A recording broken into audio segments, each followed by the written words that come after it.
Welcome back, everyone, to another deep dive. And today we are really taking a trip, a journey through time, I guess you could say. We're going to uncover some really surprising ways that France shaped the very map, the very identity of the United States. Well, and it goes way beyond, just the French fries that we all know and love. We're talking empires, wars, cunning deals, like a legacy that really lives on today. Absolutely. I'm excited to dig into this. What makes this journey so fascinating for you?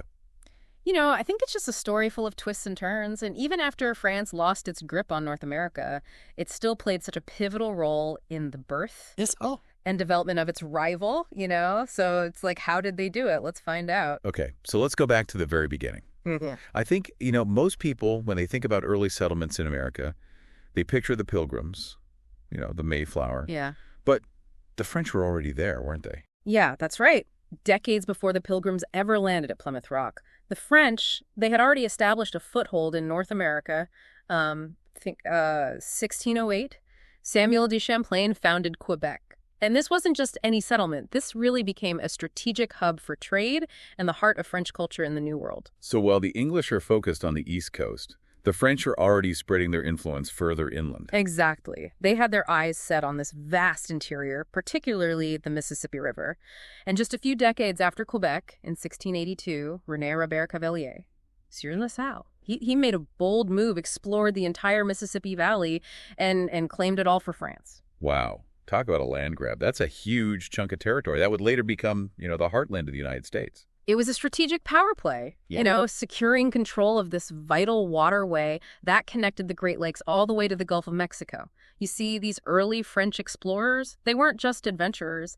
They were shaping the future map of America. And their presence is still felt today. I Yeah. mean, just look at a map. Des Moines, Detroit, Baton Rouge, so many cities and towns bear French names. Yeah, and they're really like living reminders of those early explorations and settlements. And they weren't just leaving their mark on the map, they were also forging these crucial alliances with Native American tribes. And that would prove to be really crucial in the coming struggle for dominance in North America. It's interesting you mentioned alliances, because it seems like the French had a very different approach to Native Americans compared to the English, right? Absolutely. So while the English often clashed with native tribes, the French adopted a more diplomatic strategy, prioritizing trade and alliances. They really understood that working with the indigenous populations was essential for controlling the fur trade and navigating this, the vast wilderness. It was more of a partnership than a conquest. In many ways, yes, yeah. They formed these strong bonds with tribes like the Hurons, the Algonquins, and they became valuable allies against the Iroquois, who were allied with the British.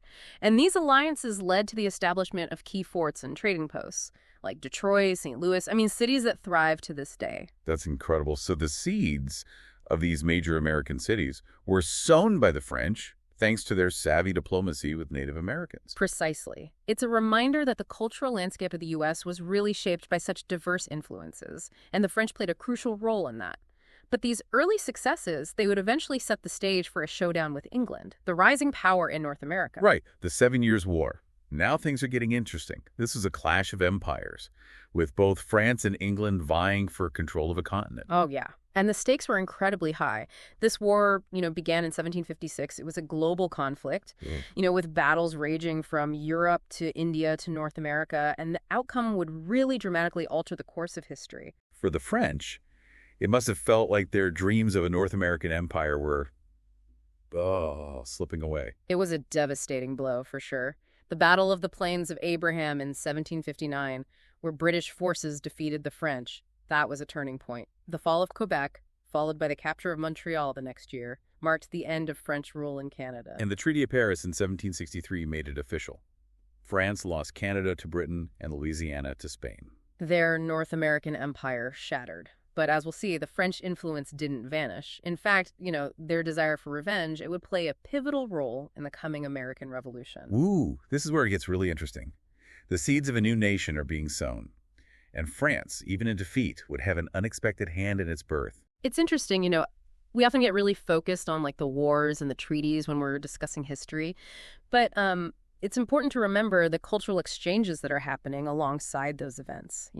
France's impact on the U.S., it goes way beyond battles and borders, their ideas, their customs, they became interwoven with those of this emerging nation. That's a great point. Like, the cultural DNA of the U.S. was really being shaped by these different influences. Yeah. So what are some examples of this French cultural imprint? Well, look no further than New Orleans, founded by the French in 1718 as a strategic port, right there on the Mississippi. And it really became this melting pot of cultures, French, African, Native American, all blending together. I mean, even today, it just has this unique vibe, unlike anywhere else in the U.S. Oh, New Orleans. Yeah. The music, the food, the architecture, it all has that distinct French flair. Exactly. The French Quarter, with those wrought iron balconies, the charming courtyards, it's like stepping into a different time. And let's not forget about the food. Cajun and Creole cuisine, with its rich flavors and spices, that's a testament to this cultural fusion. Gumbo, jambalaya, beignets. Making my mouth water just thinking about it. But French influence, it goes beyond New Orleans, doesn't it? Absolutely. Take a look at any map of the U.S., and you'll see French names everywhere, from major cities like Detroit and St. Louis to countless towns and rivers. These names, they're reminders of France's early exploration and their lasting impact on the American landscape. It's like this hidden layer of history that's just kind of etched into the very fabric of the country. Yeah.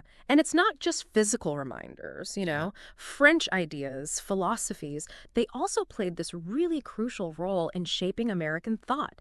I mean, think about it. The 18th century, this was a time of huge intellectual ferment in Europe, known as the Enlightenment.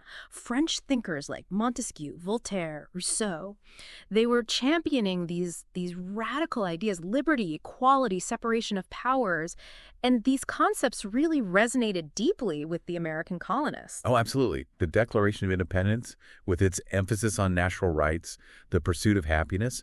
I mean, those ideas, they have roots in the French Enlightenment, don't they? Absolutely. Thomas Jefferson, the principal author of the Declaration, he was deeply influenced by French thought. He even spent time in France, like immersing himself in the intellectual and cultural scene there. You could even say that France helped plant the seeds of revolution in America. It's amazing how these ideas, they just crossed the Atlantic and found fertile ground in the American colonies.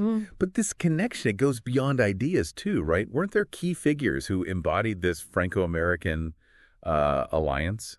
Oh, for sure. One of the most striking examples is the Marquis de Lafayette, a French aristocrat. He became a hero of the American Revolution, fighting alongside George Washington. I mean, their bond was so strong that Lafayette even continued to advise Washington throughout his presidency. Lafayette was a fascinating character. He truly believed in the cause of liberty and fought for it on both sides of the Atlantic. But, if we're talking about symbols of the Franco-American connection, there's one that really stands out above all others. I mean, the Statue of Liberty. Yes, the Statue of Liberty. That iconic symbol of freedom and democracy. Standing tall there in New York Harbor, it's a gift from France to the U.S., commemorating the alliance they forged during the Revolution. Yeah, I always thought that was just a beautiful gesture. But is there more to the story? There's this fascinating detail that's often overlooked, actually. The statue, it wasn't just a gift, it was a collaboration. It was designed by a French sculptor, Frédéric Auguste Bartholdi, and its metal framework. It was engineered by none other than Gustave Eiffel, the same man who designed the Eiffel Tower. No way. Yeah, so the Statue of Liberty has a little bit of the Eiffel Tower's DNA in it. That's incredible.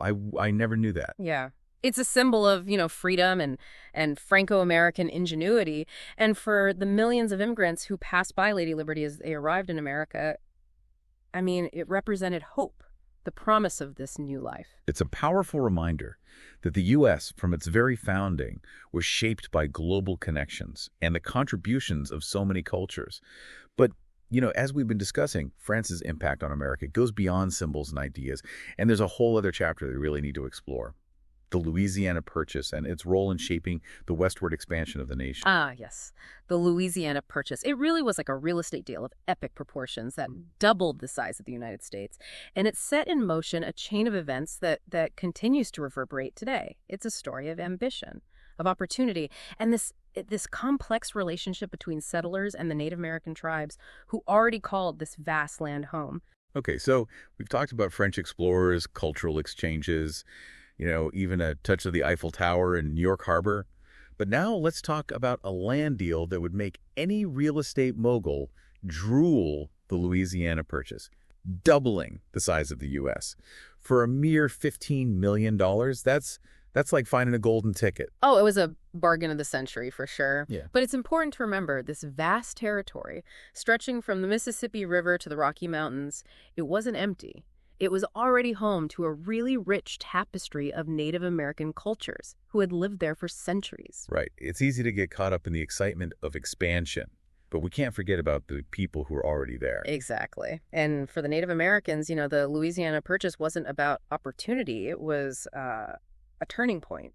And it brought waves of settlers, broken treaties, and the pressure to assimilate to a foreign culture. It's a complicated part of American history, marked by both progress and tragedy. It definitely makes you think about the different perspectives on those events.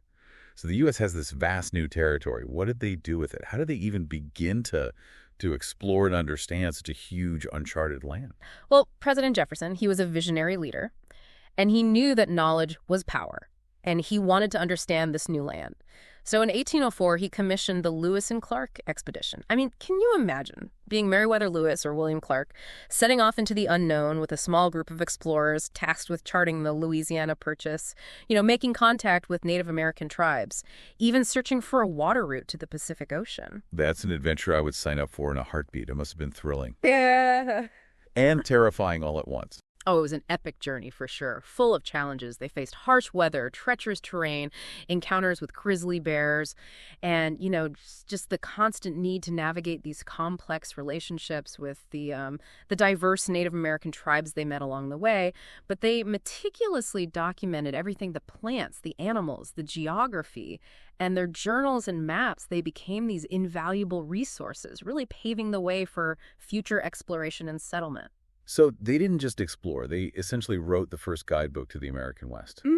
Did they ever find that water route to the Pacific? Well, not a direct one, but their journey was a success. They brought back this wealth of knowledge about the West, and that really sparked even more exploration and fueled the growing belief in manifest destiny. This idea that the United States was destined to expand all the way to the Pacific Ocean. And that belief in manifest destiny had huge consequences, didn't it?